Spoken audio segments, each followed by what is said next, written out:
We're recording. Oh, I guess I should put the Open Micers soundboard up. That'd be good. And there we go. All right, here we go. Three, two, one.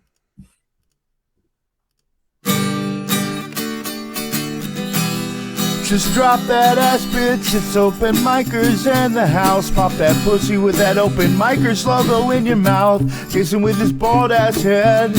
Jacob looking in red. It's Open Micers, bitch. Heard what I said. Drop that ass. Open Micers in the house. Drop that ass, pop that pussy. Open Micers in the house. Open Micers in the house. Open Micers is a mouse. Drop that ass, pop that pussy. Open Micers in the house.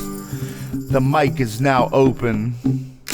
That's right. The mic is now open. My name is Jason Robbins. I'm Jacob Craig, and I know that you guys all missed me last week. How could you not? I am the comedic glue that holds this show together.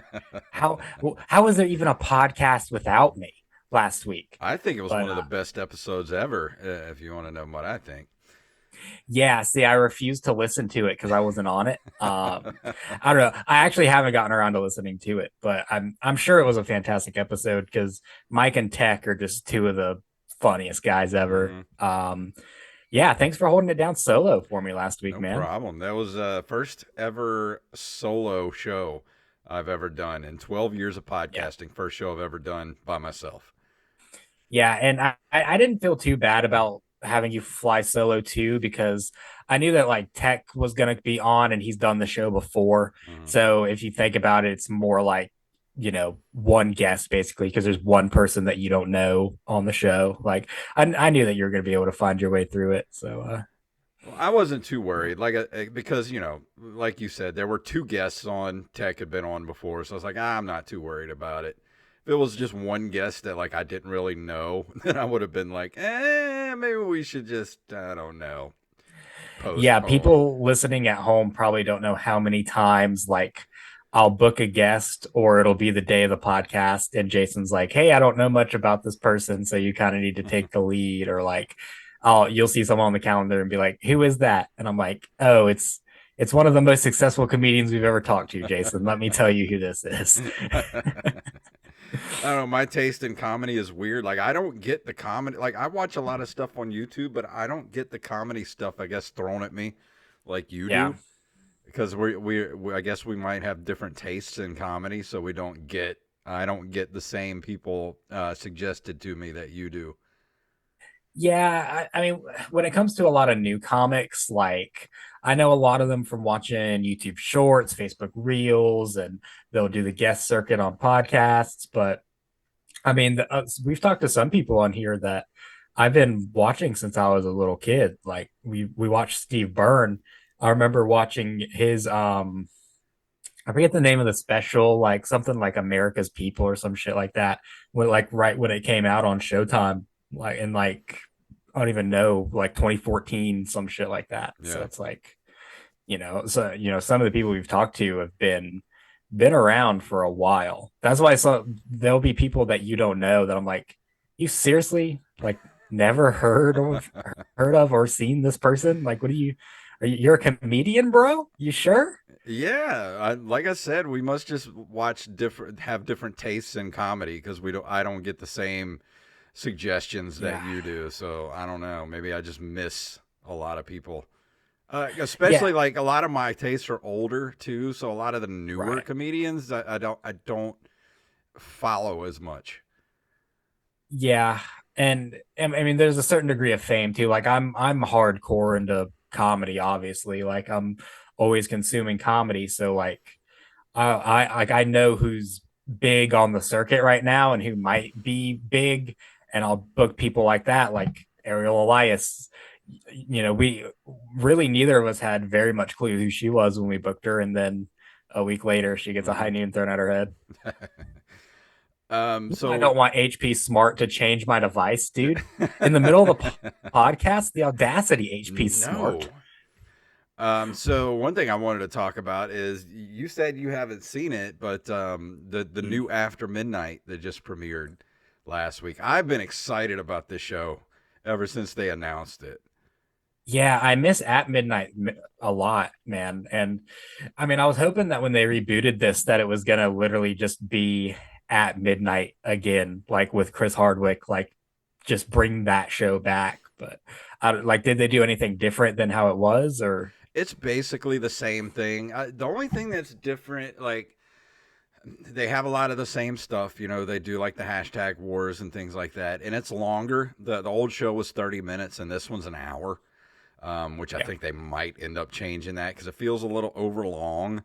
Like they're kind of stretching some stuff out that don't need to be stretched out. And I like the old aesthetic of the show because the old show, it felt small and intimate, like the Mhm. stage and the people, and like it felt kind of punk rock in a way. Right. But this one feels bigger and way more like it's got way more money, so it's like watching an episode of Family Feud. You know, it doesn't have that like kind of, I don't know, that kind of DIY aesthetic to it like it used to have. Yeah. And that's one thing about the Comedy Central show too, is like I feel like with this one, Taylor Tomlinson's hosting it, and she's one of the highest paid comedians in the world right now. Stephen Colbert is producing it, and it's more like a late night feel, right? Like, so I My feel like it's going to be more commercialized probably than At Midnight used to be. Yeah, but there's not much of a talk show aspect to it. I mean, there's a little bit, like she does a middle section of the show where she kind of talks to the comedians for a little bit, but it's not that long.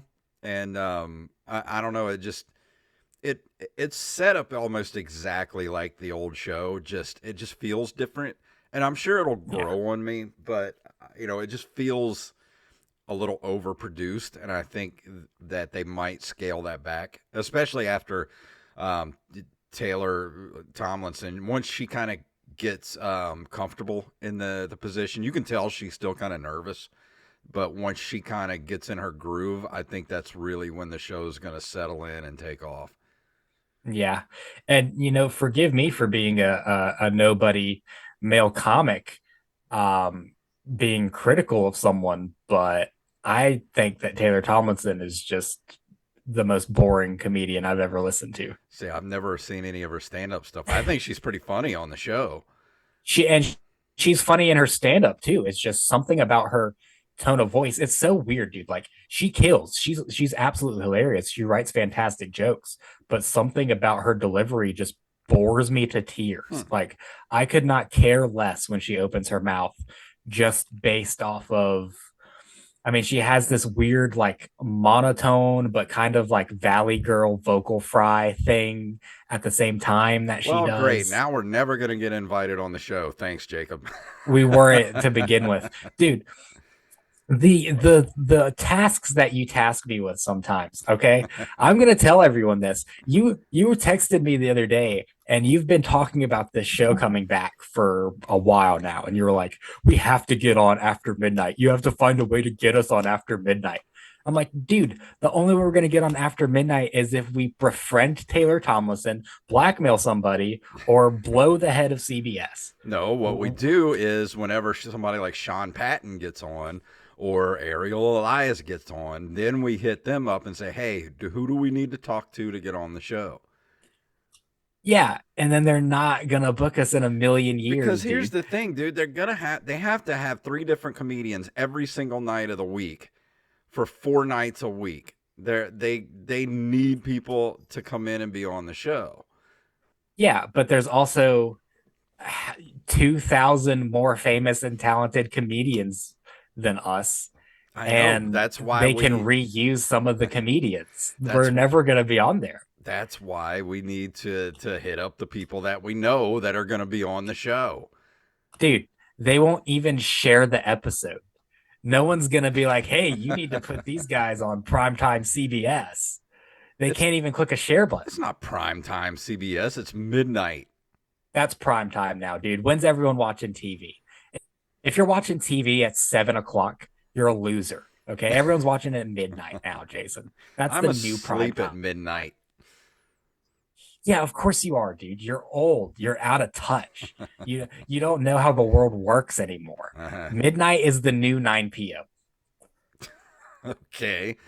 It just is. I'm sorry. Whatever you say. It doesn't air actually at midnight, or is it from Here's like the thing, 11:30 to Jacob. whatever? Here's the thing. You don't. Do you know how I've done some of the stuff I've gotten to do just by sheer force of will? Like, gotten to make a movie with some of the people that were my idols growing up. I got signed to a major label. Like, these things happen because I just willed them into existence. Sorry, I was trying to catch a fart in the mic while you were talking. It didn't work out. Uh-huh. But now my mic smells bad. So you just absolutely don't believe we would ever make it on that show, ever?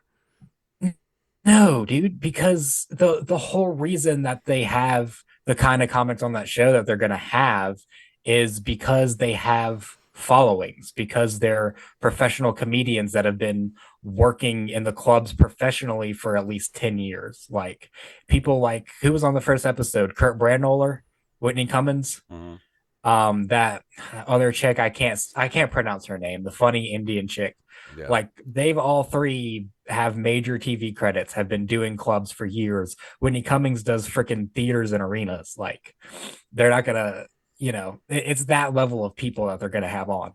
And if they need new blood, then they can just, go to the Comedy Store or the Comedy Cellar and see who's up and coming, who just got passed, and put them on there. Like that's what I'm saying. Is I'm a realist, Jason, and I think it's okay to have dreams, but you can put it on your vision board, and we'll see how it shakes out. You have no faith. You just have no faith whatsoever. I do have faith, but I don't want to have too much faith. You know what I mean? Because like I'm friends on Facebook with the guy who books for Late Night with Jimmy Fallon. I could at any moment DM him and ask to be on Late Night with Jimmy Fallon, but I know that I do not deserve it. I have not earned it, and I would never get it if I do that right now. But maybe if I put in a little work, if I work at some of the best clubs in the world, if I make a name for myself with a following, then maybe one day I could DM him and get on that show. So I'm not going to cross that bridge now when all the boards are still being put down. All right. All right. Yeah, look at me being wise and shit. You ain't got nothing to say, do you, old man? No, I'm just saying weirder shit's happened. No, I believe you. I understand weirder shit has happened. Because on the old show, they always had unknown comedians on there too that made a name for themselves because of that show. Now I realize, that though. Give me an example, because I feel like these are just comics that you don't know. So give me an example of an unknown on there comedian. that were podcasters on there that had like won the hashtag wars and stuff and were asked to come on to the show. Oh, okay, but that's a little different. See, like if you earn your opportunity, then yeah. Like if they're doing stuff like that, then for sure. I mean, we could win a hashtag war. That's no problem. But like DMing the booker of After Midnight on CBS and being like, "Hey, to whom it may concern." Hey, we talk about our buttholes almost every episode. Weirder shit has happened. Yeah. No, I'm aware. But hey, I'm due for some good luck, man. Dude, I'm tired of life shitting on me. Life shits on me every fucking day. And I'm ready for a win. And I need you to be on my side here, buddy. I need you to be on my side getting a win. I'm always on your side, bud. But you just need to be more of an optimist. Some people pay to get shit on. You know what I mean? Some people would pay good money to get shit on. I'm tired of getting shit on by life, and I'm ready for something new. I mean, just count. Every day is a blessing, man. Just count your blessings. Think about how much shit you're swimming in right now. Someone would kill to be in that much shit. I'm sure they would. But yeah, you also wanted to bring up because I heard that you talked with Mike and Tech about the Cat Williams stuff. Yeah. But me and you haven't been able to hammer it out together. So like, what the fuck, man? I don't know, man. What the fuck? I mean, I just feel like I said it on the show last week. I feel like he is a comedian who is at the end, basically not. I'm not saying he's going to retire tomorrow or anything, but he's had his shots. He's at the end of his career. He's made his money. He still makes money. He's a I don't want to say a word of mouth comedian, but he's just somebody like, if you know Cat Williams, you like Cat Williams, and you're gonna go see Cat Williams. That's why he still sells out like theaters and shit. Yeah. Just name recognition, but he's a comedian that's like at the end of his career, and he's just like has no more fucks to give. Right. See, and I don't even know if it's about any of that. I don't know if he did that for promotion, which is why most people would do that. Because you have to look at like But the thing is, he's done it for years. But why is it all of a sudden now we're finally paying attention to it and giving it airtime? Well, because you have to look at the where, the when, the why, and the how, because you look at what he went on Shannon Sharp's podcast and said. He went on Shannon Sharp's podcast and lit up all of the people that also went on Shannon Sharp's podcast and said some type of stuff about him. Like, so he decided to just go scorched earth and obliterate absolutely everybody. And it's not like he's done either. Like, he just had a Netflix special drop not too long ago. Not too long ago, within a few years ago, and he sells out arenas. He's coming to the Mobile Civic Center, and he's gonna sell out. He sells out the Coast Coliseum, dude. Like, he sells out arena tours, and he doesn't need 4 other guys that are just as famous as him to do it. It's Cat Williams. It's not what Steve Harvey, Cedric the Entertainer, DL Hughley, and whoever else all does together. It's Cat Williams, because everyone knows that he's one of the greatest comics of all time. I don't know. I mean, what am I trying to say here? Like, why do you think what's his end game? Like, what was the point of really? I mean, he's said shit like that before, but now he's kicked the fucking hornet's nest off the tree with everything he said. Because he knew that he would kick the hornet's nest and come out on top, and he knew it would get millions of views, and he knew that he was going to be eaten off of that interview for a while. Yeah. So it's like, why not do it? Because he knows that in a battle of wits, that Steve Harvey, Cedric the Entertainer, all those guys have nothing over him, and they're not clever enough to get back at him in any way. Yeah. I mean, even Kevin Hart's not. Like, Cat Williams is twice the comedian as all the people that he fired back at. It's just so happens that they're also, legends of the game. Yeah. But I mean, I've been watching a lot of old Cat Williams clips and stuff since that interview dropped, because they're all over YouTube now. I think Cat Williams is the best physical comedian of all time. I would agree with that. Yeah. Because people say it's like Sebastian Maniscalco or people like that, but it's like they just move with no purpose. Like, Cat Williams's act outs are legendary, dude. Do you think that there's any other comedian that could get away with that the way he did it, or just coming out and just saying shit about everybody? Dave could. But, and now Dave Chappelle has like said, why are you doing this? Don't, he's like against it. But it's like, he never said anything negative about Dave. He obviously likes Dave. So why does Dave care what he says about other comedians?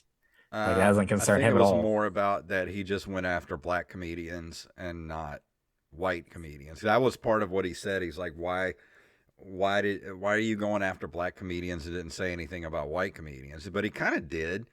I mean, he said Joe Rogan doesn't want him on the podcast, but Joe Rogan's busy pushing 6 comedians that aren't funny. Yeah.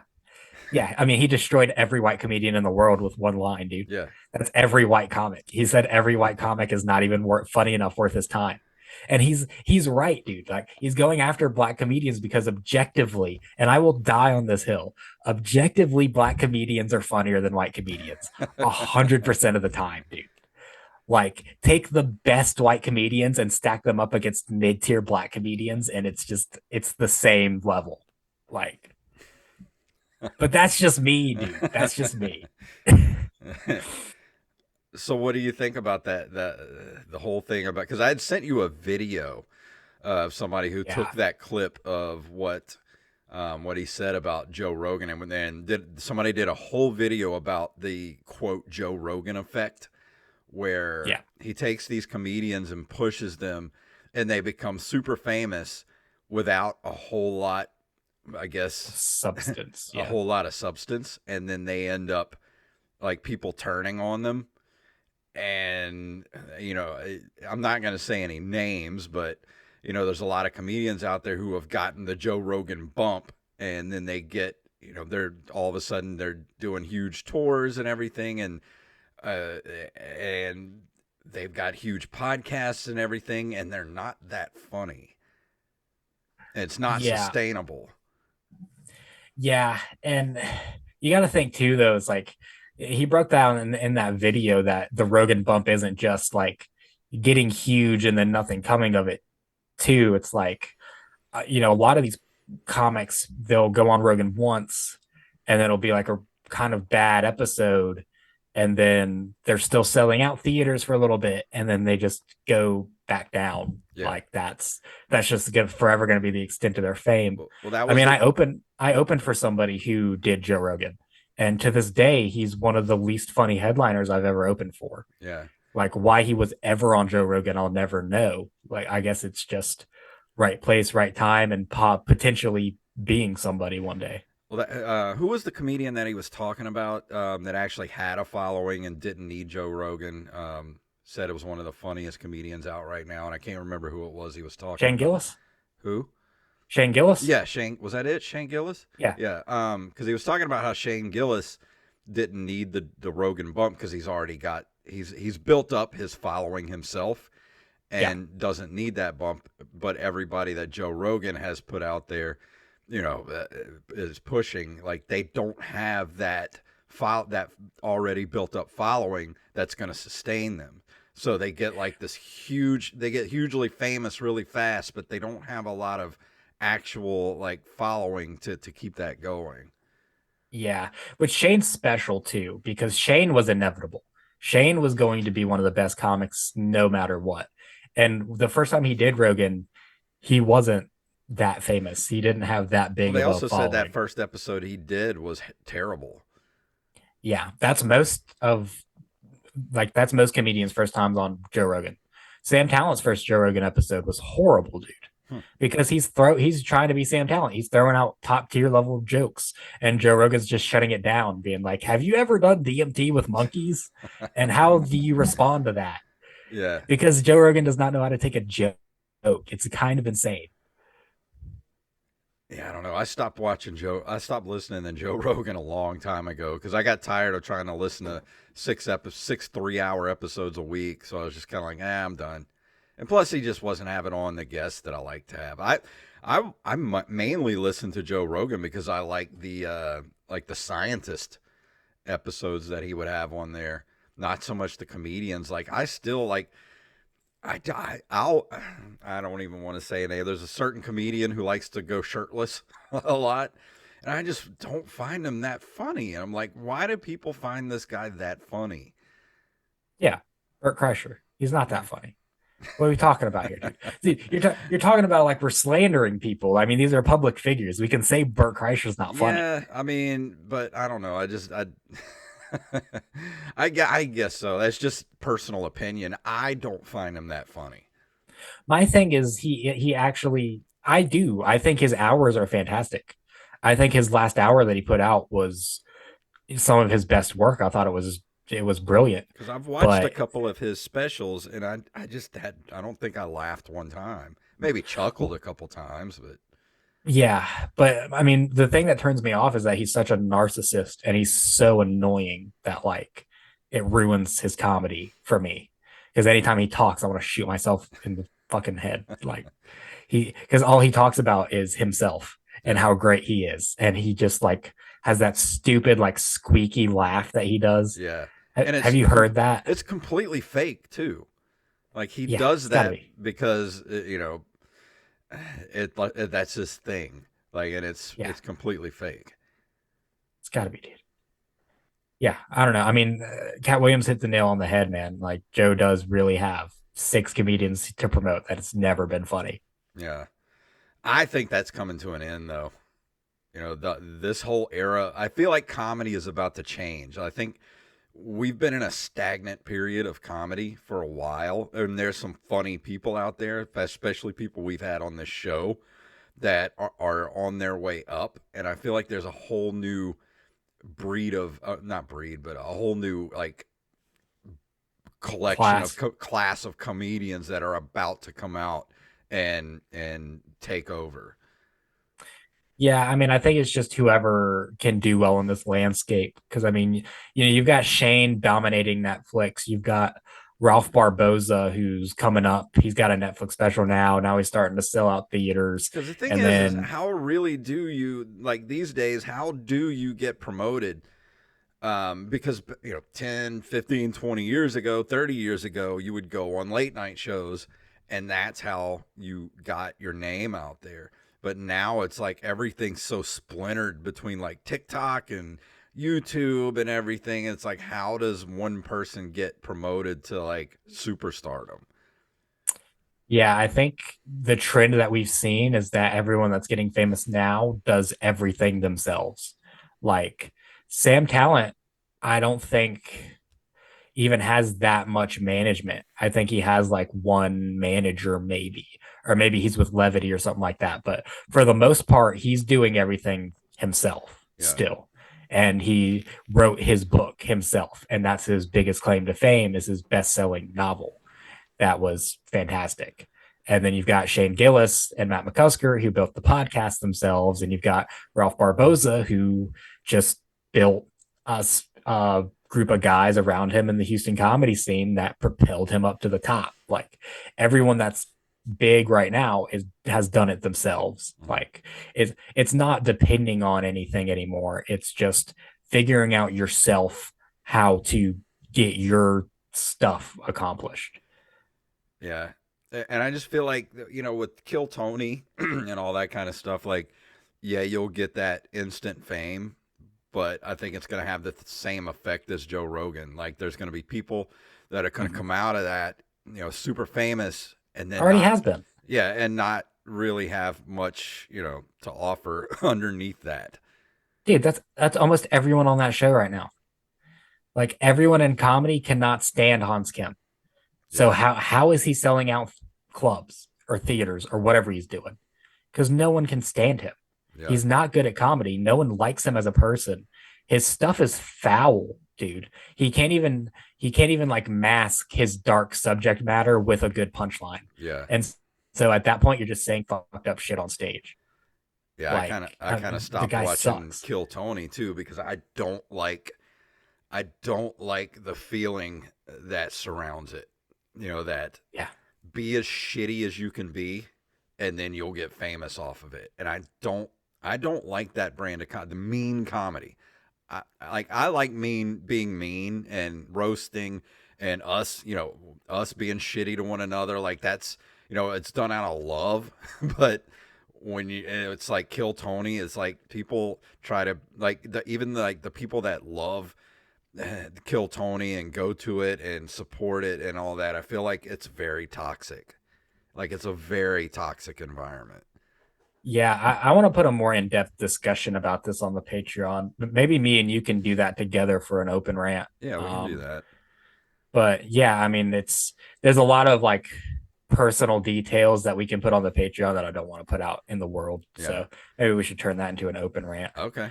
I had a little something before we get out of here. I went to the Little Caesars with the girl the other day, just a little date night, Dude, I can't eat Little Caesars anymore. Every time I eat it now, it gives me diarrhea. Like every single time. I got to stop eating it. That's everybody, dude. Just be a man.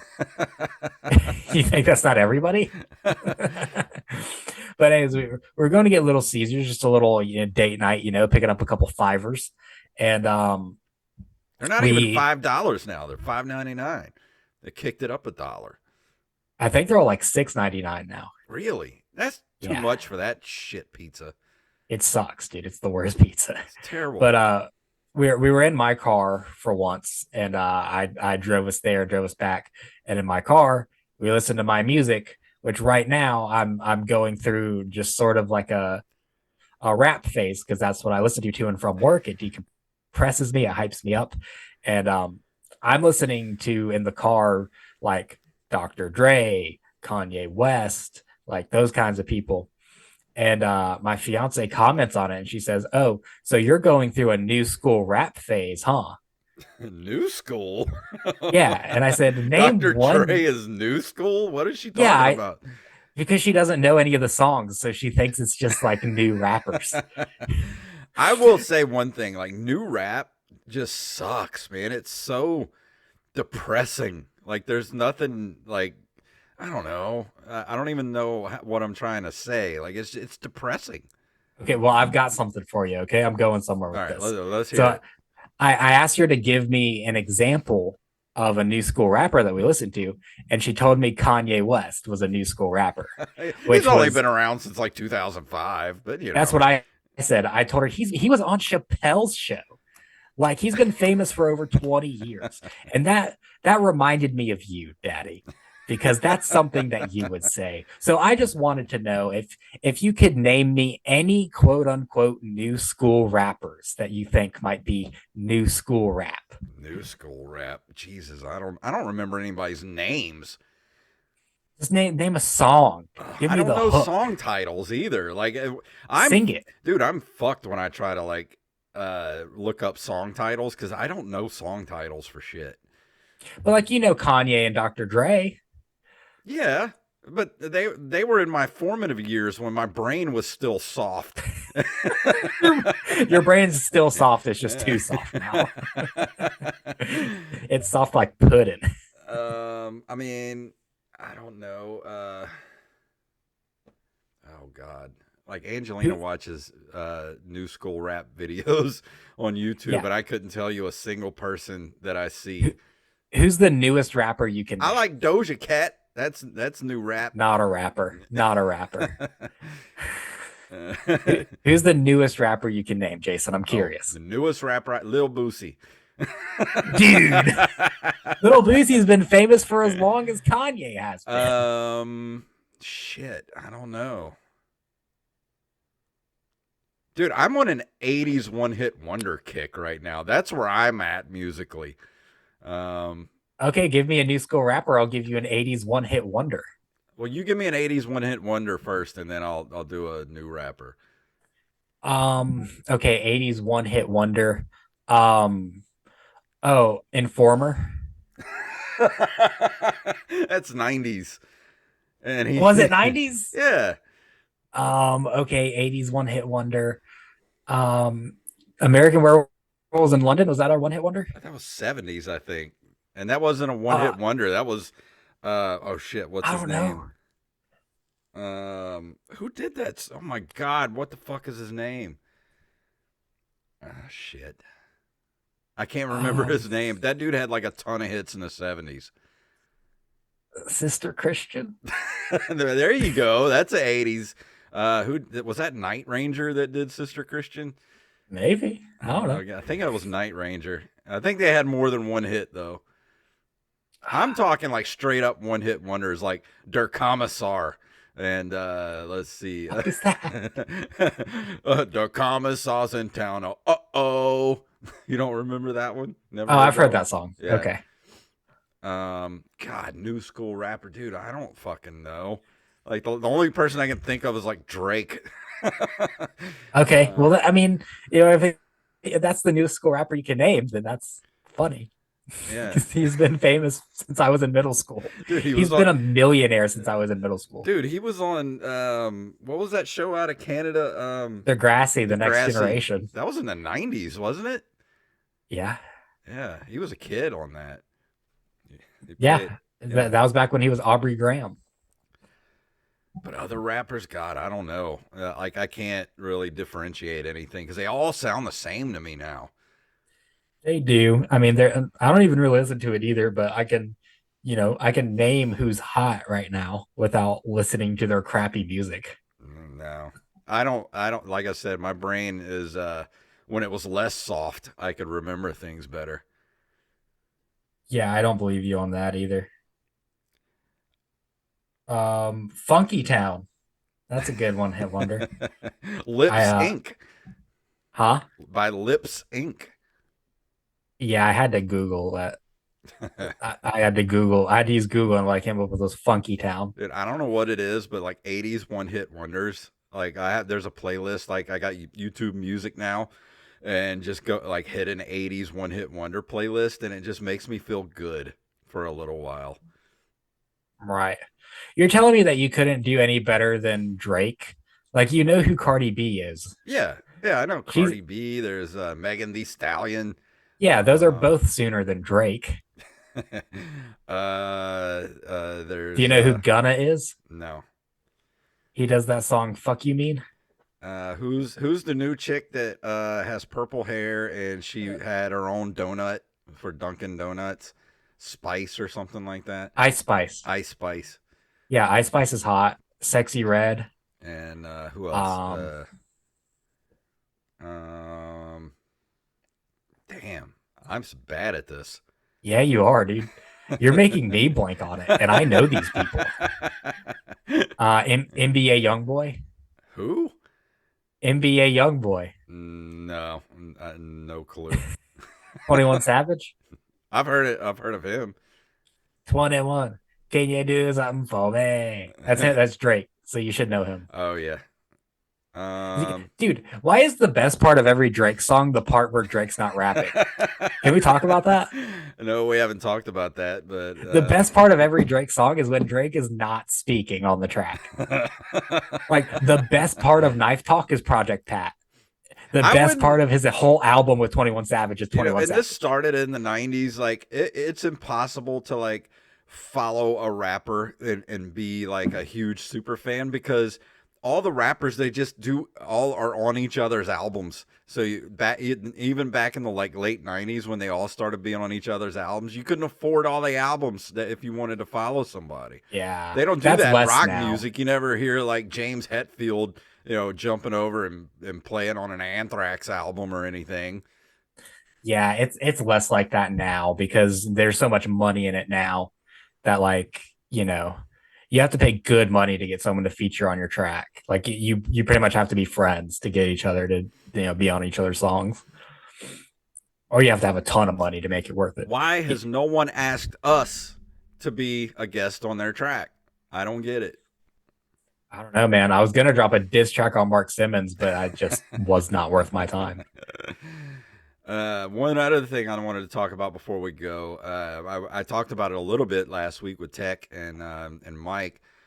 I know we're a little late on this, everybody. It's already over and done with. But the AI George Carlin special that dropped, they did reveal on the Doozy podcast, this week's Doozy podcast, that everybody that was screaming about them just doing it as a for money, they didn't even monetize it. Yeah. I mean the whole thing's stupid. Like the whole idea behind Dudesy is just this satirical like AI thing that's supposed to be fun and funny and innovative, and then something like this just gets taken completely out of context and everyone loses their minds over it. Meanwhile, in actual big Hollywood, like they're using Christopher Reeve's image without his kid's consent. Like, why is no one mad about that? Exactly. Like, and then another thing, like the Dudesy podcast, every single week they put out fake movie trailers with Tom Hanks, and nobody says anything about that. Right. Yeah. It's just because of that just because AI and comedy are intermingled right now because there's so much theft happening with people trying to write jokes in ChatGPT, people trying to get AI to replace actors and comedians and writers and all this. So, I mean, I feel like AI and comedy are going to have a toxic intermingling for as long as they're both around. But I also understand the parody of it because, the whole point of the Doozy podcast is it's a parody of what it would be like if an actual AI was running a show like that. Because let's face it, they don't have an AI that powerful to run that show. It's them and a secret third person running that show and doing everything that Doozy does. Because if the Doozy AI would be more powerful than anything Google has right now. Right. Yeah, it's probably they have to have some kind of animations, like maybe an animation studio helping them or something like that, because they Yeah, do have really good animations. yeah. It's more likely that it's something like that because it's anything, it's nothing that an AI right now is capable of doing. And do you think everybody was mad about it just because it was, the great and powerful George Carlin? Like, would anybody have been as mad if it was like um, Joan Rivers or somebody like that? I think they would have been, but I think it's just because of the nature of what it is. It's everyone's worst nightmare. Like, bringing a dead comic who was a great back to life using AI. Like if it was dead serious, then yeah, it would be horrible. And another thing, I mean, I do feel bad for George Carlin's daughter because, she has the wrong idea about it. And they even agreed with what she said in her posts about, they'll never replace AI will never replace George Carlin. And they're like, that's the point of this whole thing. Like, we agree with you. And I think it's kind of mean that, the when they go to her for like a quote about it, and she's completely in the dark, and all of a sudden she thinks there's this rogue AI out there or some tech bros that are recreating her father, for a net or for a YouTube special to make money on it, and it's not that at all. Yeah. Yeah, I mean, all this is just a bunch of people who think that they know something about comedy and don't. It's that's where outrage stems from is people who are fans of and interested in this stuff, but they actually don't know anything about it. And that's why comedy's so toxic right now. Because everyone thinks that they're a comedian, but no one really is.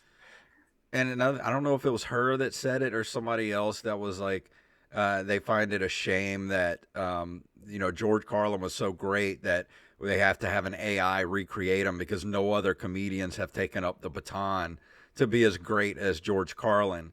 And I think that's a tall order to fucking fill. Like Dave Chappelle came close. He's won the Mark Twain Award and all that kind of stuff. And I think Dave Chappelle punches down a lot now, which sucks Yeah. because he used to be so great. But George Carlin was more than a comedian. He was a philosopher who philosophized in a funny way. Like that's what made him do. He just thought about the world differently, and nobody's ever going to replace that or even come close. Yeah, I disagree in a way. I feel like, yeah, no one comedian has picked up that baton, but a whole bunch of comedians have picked up that baton. And that's exactly what George Carlin would have wanted. George Carlin existed in a time where he and Richard Pryor were essentially able to corner the two separate markets of comedy. And now we exist in a time where, you know, you've got guys who are trying to get, comedy so broad right now that like the markets are intertwined. It's not like it was in the 70s where, oh, all the white people like George Carlin and all the black people like Richard Pryor. It's like everybody's competing against each other. Yeah. So like, But that's you also a know, lot to be putting on comedians to be the spokespeople for society. Like there's room for all kinds of comedy and comedians. Like not every comedian has to be, the comedian philosopher that George Carlin was. Like you need that, but you also just need to have stupid jackasses like Adam Sandler. Like his comedy was great, but it was not philosophical. He was just a court jester. yeah, and that's what I mean by a whole bunch of people have picked up that baton, like Louis C.K., Kevin Hart, John Mulaney, they've all picked up that baton like right around the same time. And then as more comedians pop up, as comedy gets older, it's going to be a whole bunch more batons getting passed out, Yeah. because yeah, genius can't be recreated, but it can influence people that, create a different kind of genius. And also, how many people did that AI thing? When people found out about it, how many people that had never listened to George Carlin before was like, "Well, I'm going to go check out this actual guy's stuff." How many Mm, people would have done that? I don't know. I feel like anyone who would even be interested in it would already know who Carlin is, to be honest. Yeah, but your generation doesn't know a lot of stuff, Jacob. You're an anomaly. I am an anomaly. That's actually going to be my mixed martial arts nickname, the anomaly. Most people under 25 don't even like remember what happened like 10 years ago, much less Bro, like 20, 30 years ago. bro, I shouldn't exist. I shouldn't exist, dude. I'm an anomaly. I am Hey, unstoppable and inevitable. you think I'm bad trying to name new artists? Go walk up to any Gen Z or Zoomer and ask them like who Van Halen is or like who George Carlin is. Like I bet you'll just get blank stares 90% of the time. Well, and if I knew who any of those people were, I would agree with you, Jason. And on All that right. note, are you ready to get out of here for this week? Yeah. Yeah. Who Let's wrap it up. who we got coming up next week? Next week. So this week we were supposed to have on Rick Diaz. Probably pulled out of the podcast. We were trying to reschedule, but he's back in Brussels now. So there's a 7-hour time difference. Yeah. So really not getting a date hammered out on that one. We'll figure it out. So we're supposed to have him on this week. Next week is our regularly scheduled host episode. So you get back-to-back hosties. 2 hosties. Wow. 2 hosties in a row. You people are loving it. Oh yeah. That's the one thing we get told a lot. People love these hostful episodes. So let's keep them going. I enjoy these. I like just talking to you sometimes. I feel like I don't get to just talk to you enough. Yeah, they're all right, I guess. Well, if you guys got any topics you want us to talk about next week, if there's something out in the world we haven't heard about, send it to us and we'll talk about it. Also, we have the Headliners episode coming up also too, with returning guest and good friend of ours, Mr. Derek Diamond's going to be here, and I'm sure it's going to be full of Little Boosie headlines. So we'll see what happens. Sounds good to me. All right, well, let's get out of here. If you want to email us at openmicerspodcast@gmail.com. Openmicers.com is our website, or you can go to Linktree/OpenMicersPodcast. That takes you to all the things you need, like the socials, give us places to give us money, all that kind of good stuff. Way to follow the podcast. Go there, Linktree/OpenMicersPodcast. We love you guys, and we'll see you next week.